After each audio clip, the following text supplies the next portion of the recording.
होळी म्हटलं की डोळ्यासमोर येतो रंगांचा सण, उंच मनोऱ्यात जळणारा धगधगता अग्नी. पण मित्रांनो, इतिहासात काही होळ्या अशा होत्या ज्या केवळ सण नव्हत्या तर ऐतिहासिक घटना बनल्या. चला तर पाहूया इतिहासातील अशा काही अनोख्या होळ्यांची गोष्ट.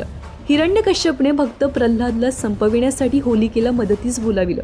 पण काय झालं? होलिका जळून खाक झाली आणि भक्त प्रल्हाद प्रभूच्या कृपेने बचावला. म्हणूनच आजही होळी ही वाईट प्रवृत्तींच्या अंताचं प्रतीक मानली जाते. छत्रपती शिवाजी महाराजांचा राज्याभिषेक झाला आणि स्वराज्यात जल्लोष सुरू झाला. मावळ्यांनी आनंदात होळी पेटविली, रंग उधळले आणि विजयाचा उत्सव साजरा केला. इथे रंगांसोबत लाठ्यांचा खेळही असतो. वृंदावनमध्ये लठमार होळी खेळली जाते, जिथे गोपिका गोपांना लठांनी मारत होळी खेळतात.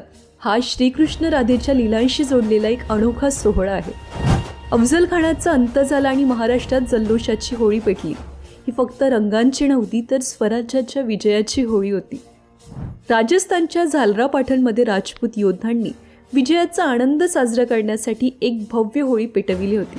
आजही येथे हा ऐतिहासिक सोहळा मोठ्या उत्साहात साजरा होतो. इतिहासातील या अनोख्या होळ्यांची माहिती तुम्हाला कशी वाटली कमेंट करून सांगा. आणि हो, व्हिडिओ आवडले असल्यास लाईक करायला विसरू नका.